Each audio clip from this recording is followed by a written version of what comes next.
Is this thing on? Word. So what, we get drunk. So what, we smoke weed. We're just having fun.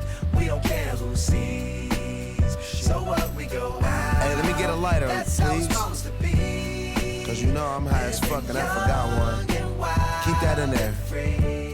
Bonjour à tous, bienvenue dans le Si c'est vous. C'est le 14 février que l'équipage formé d'Olivier et Julien vont s'élancer de Montreuil. Il y aura des kilomètres à parcourir, ça on peut vous le dire, avec cette voiture qui est juste devant nous. Alors, Julien bonjour, Olivier bonjour. Parlez-nous un petit peu de cette voiture, alors allez-y. Alors donc c'est une voiture qu'on a récupérée à un équipage de Lille qui avait déjà participé l'an passé, qu'il avait lui-même racheté à un équipage l'ayant déjà fait l'année précédente. Donc c'est une voiture qui a plus de 200 000 km dans les pattes, 2 allers-retours au Maroc et un contrôle technique donc presque vierge, prête à repartir pour une troisième édition. Bon, juste avant de faire le détail de cette voiture, parce qu'elle est un petit peu particulière, rappelons que le 4L Trophy, c'est avant tout pour apporter des crayons, des papiers aux écoliers du Maroc. C'est une aventure humanitaire avant tout. Et oui, on va apporter des fournitures scolaires, des denrées alimentaires, on va les aider ils vont créer des écoles, etc. Donc ouais, c'est avant tout humanitaire. Alors Julien, vous, c'est la première année, hein, tout comme Olivier, que vous participez à cette opération. Vous connaissiez cette opération déjà avant ? On s'était renseigné, on avait croisé quelques voitures l'an passé, on s'est renseigné sur internet, puis on a eu envie de le faire. Et voilà, on s'est lancé dans l'aventure et petit à petit, on a commencé à monter ce projet.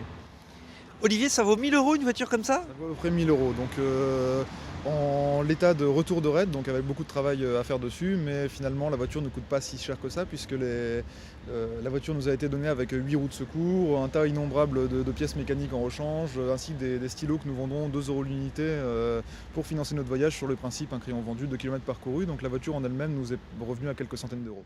Notons 3 sponsors, on peut les citer, hein, parce que... Donc on a la vente de crayons nous a permis de limiter donc les sponsors, sachant qu'on en a deux gros sponsors, dont l'agence immobilière donc Charles Quint Immobilier du Touquet Paris-Plage, ainsi que Rémi Martin, l'entreprise de bâtiments, ventilation mécanique, plomberie, etc. de Borinville.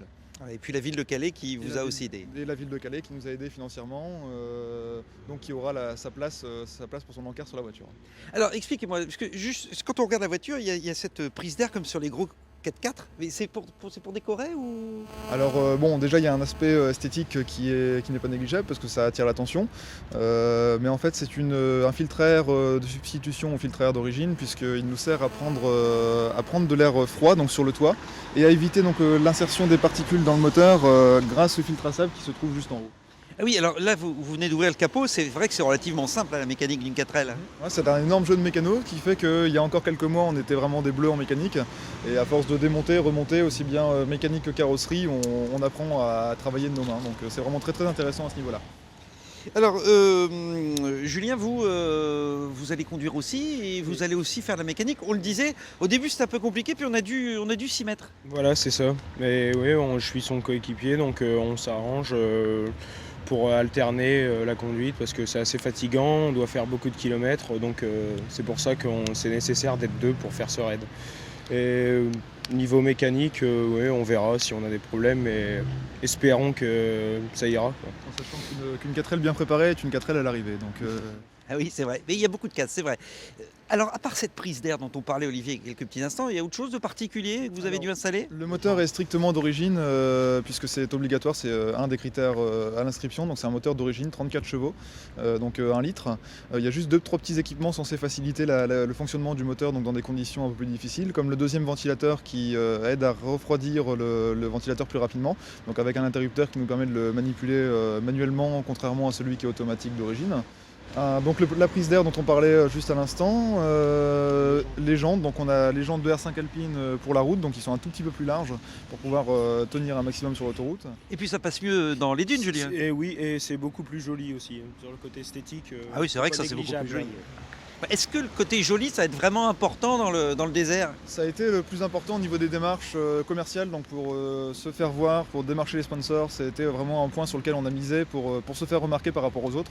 Donc, mais sinon après le côté esthétique dans le désert, c'est vrai que de toute façon il y aura des 4L de toutes les couleurs et de tous les styles, donc on passera presque inaperçu même avec une voiture originale. Vous avez des roues de secours là sur la galerie. Donc là ce sont 2 pneus crantés, donc pour tout ce qui est cailloux, terre, qu'on utilisera pour remplacer donc les 2 jantes à l'avant qui sont les roues motrices, pour nous aider justement à avancer plus facilement dans des conditions un peu plus difficiles.